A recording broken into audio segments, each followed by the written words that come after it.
Back-to-back Lowe's unboxings, baby.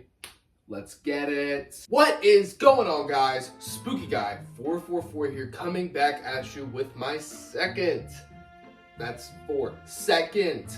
Lowe's Christmas unboxing. Yes, as we all know, Lowe's has been slowly but surely releasing their entire Christmas lineup on their website ahead of a store release.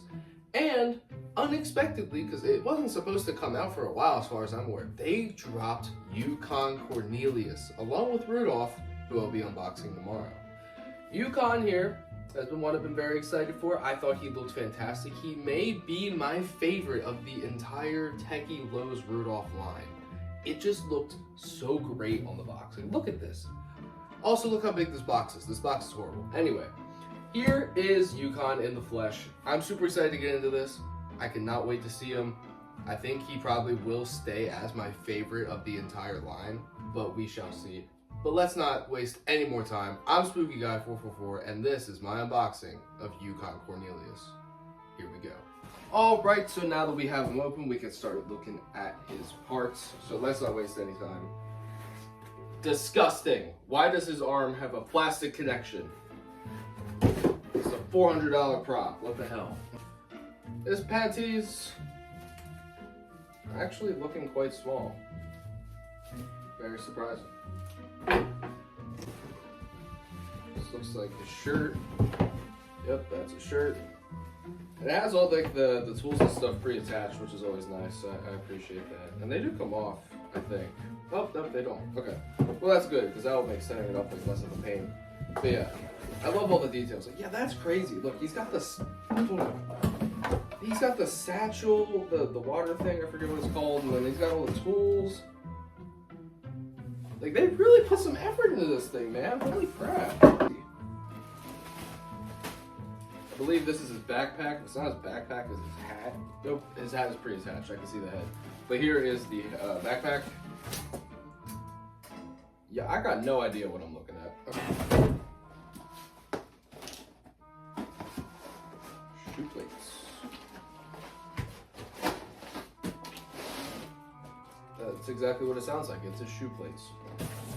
Here's his base. Actually, a fairly small base. I'm surprised. Like, way too good. Like, the head of this thing takes up most of the box. Like, I'm excited to show you guys it. But yeah, this is his base. It's very, I'm surprised at the size. I thought it'd be bigger. Everything else is in this other box. So you just saw a piece fly.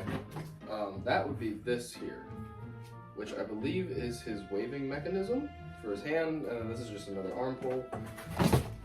His arm already attached is the pickaxe. His mechanism, his control box, yeah, his control box is in here. His booties, his little booties. His leg poles. They wrapped this up so much, I can't even tell what I'm looking at. I think this is the part that like turns his body though. Like, I'm 99% sure it's what that. Look at the size of this head, dude. Oh my gosh. I don't even think you need a close-up. I think you can make out what you're looking at. Dude, it's crazy. It's massive. It looks fantastic though. Like, he looks probably the most accurate out of all of them. I love what they did here. He looks great.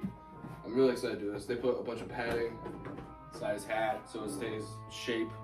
It's all really good quality too. Like, this is blow mold. The mech seems great. Like, all that stuff. It looks like it's great quality. But I'm gonna stop glazing, and we're gonna get into setup. So here we go. Okay. We're going to begin with the base, and we are just going to get our poles, and we're going to snap lock A into A, and then A into A.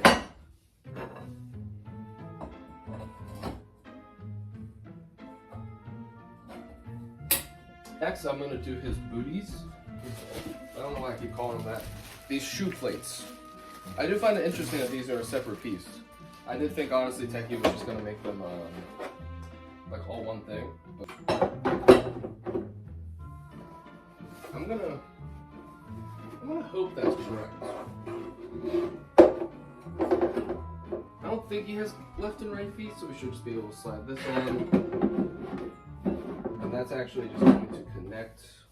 Just going to slide on like that for both shoes. Okay, before you do that, you put on the pants. My humble apologies, guys. I'm selling.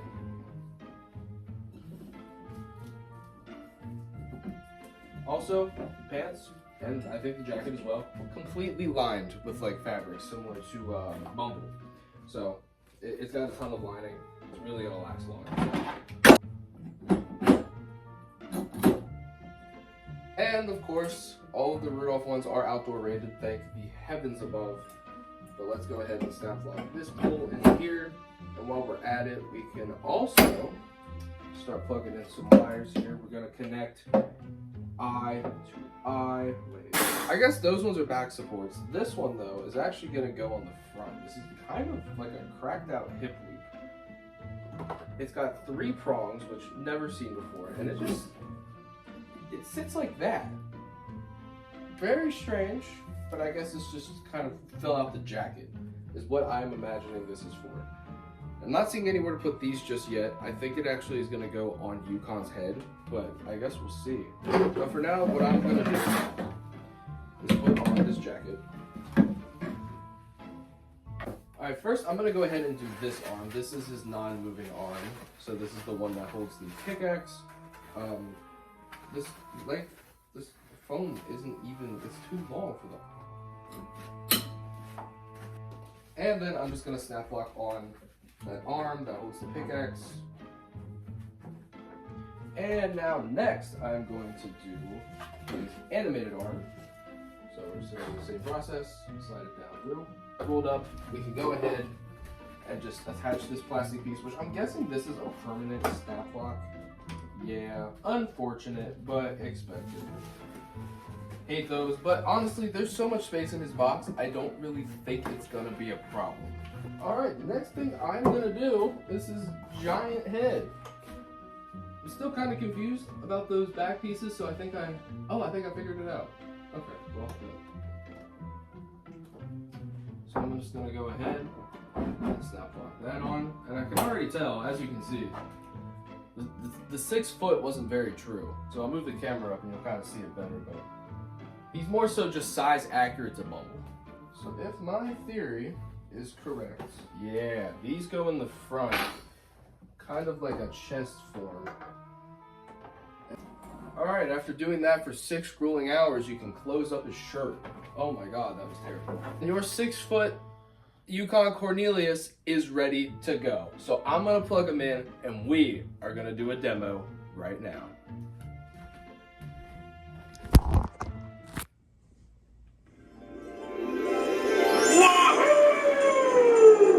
The name's Yukon Cornelius, the greatest prospector in the North.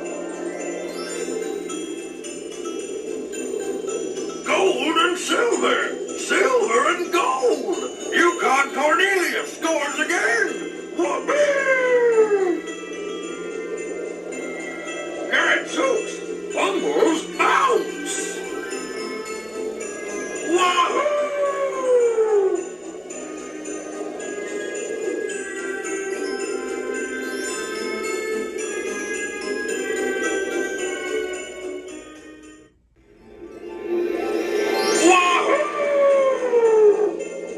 Yukon Cornelius, the greatest prospector in the North! Gold and silver, silver and gold! Yukon Cornelius scores again! Whoopee! Garrett Zooks fumbles bounce!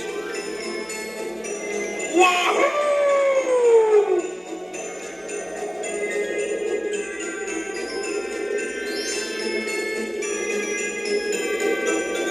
Alright, so now that you have seen Yukon in action, it's time to go over my thoughts, my pros, and my cons. Starting with the cons. What cons? The setup's kind of bad and the box is huge, but like, this thing is sick! Oh my God, I love it! Like, it's so good. Obviously, I wish they all had like screen used audio. I would rather prefer that. However, I think the voice actor that did Yukon is by far the best out of the three, and it sounds enough like him to where I really don't mind it. Kind of sucks his nose doesn't light up with the head, but it, okay, nitpicking, I'm nitpicking, but yeah, no, this thing is insane. Built really well. Oh, yeah, this is a con. So basically with all of these Rudolph animatronics, they are size accurate to Bumble. And since Bumble in the movies is like 20 feet tall, can't really do that on an animatronic, so they made him 10 foot. Therefore, making stuff like Yukon not even 6 feet, maybe about to the top of the head here, I would say that this is like 5'10", 5'11". And then Hermie and Rudolph are tiny. So it's unfortunate. I get it. And I think it's cool that they tried to make them all like size accurate to each other, but I think I would have rather them all be like, you know, bigger. But Bumble can stay 10 foot. However, I know I say that. However, this thing's huge. Like, it's massive. Like, he's so wide and big and round and fat. And it's really, really cool still to where the point where it's like, at first I wasn't really getting it, but now that, like, you know, I turned him on and I'm standing beside him, I don't mind his height. I just think I wish that Hermie and Rudolph were maybe like up to here on me. I think that would have been a little bit better. But he's really cool. Now for the pros, because there is a lot. Obviously, the detail work is unbelievable on this thing. The hammers, the knife, the water satchel bag thingy, the backpack, the pickaxe, they did a phenomenal job. They really put their all into this prop, and it's really great, and I'm really happy to see that. The price point, though, is kind of crazy. $400 for this thing. It's a whole $100 less than a giant with Bumble. That's as much as something like the 12-foot Bone Collector and $50 less than Nightwalker. Really, really steep price. I think the absolute bare minimum this guy should have been is $350, or I guess bare maximum. The absolute bare maximum, $350. Because I think that, like, it warrants it. You know, he's outdoor rated, he's got 2 animations, the lights, light-only features, idle lighting, detail work is great, quality is really, really good. I just think that's what he needs. It's just that little $50 price decrease. I think it would have been worth it. Obviously, there's a lot of people that don't like the blow mold head. I like it. I'll be real. I was kind of indifferent with Hermie. I think it looks fine on him. It really doesn't look that bad. Like I said, besides the nose not lighting up, I think that's kind of weird, but I like the light up heads. I get what they were going for. It's strange. I think I would have rather, like I said in Hermie's unboxing, just have them have like a spotlight coming off the base. I think I would have preferred that, but like, I can't, it's cool. I love this thing. I think he is by far my favorite out of all of the Bumble and Friends Rudolph line. I'm excited to see them expand it. Here's to them hopefully expand it, you know, maybe Clarice. God, I pray for a Sam the Snowman, but if they do it, I want movie audio. I don't want anything else. I want movie audio on a Sam the Snowman. But yeah, this thing is insane. By far my favorite, like I said. And I think that if you want this guy to go with the Rudolph animatronics, while I was really iffy about Hermie, this guy is a no doubt in my mind. You need to get this thing if you have Bumble. And I think at this point, just get Rudolph as well. Haven't even unboxed my Rudolph yet, but I think it's just a trifecta. Hermie, I'm not gonna lie, you can pass on. The rest of these, I think if you're doing it, you gotta go the full mile. It's insane. Absolutely love him. Probably my favorite Christmas animatronic of the year, if not one of them. Love it. Super happy with it. But with that being said, thank you guys so much for watching. Hope you enjoy. Stay tuned for tomorrow. I will be unboxing Rudolph. And with that being said, I'm Spooky Guy 444, and I will see you all next time. Goodbye.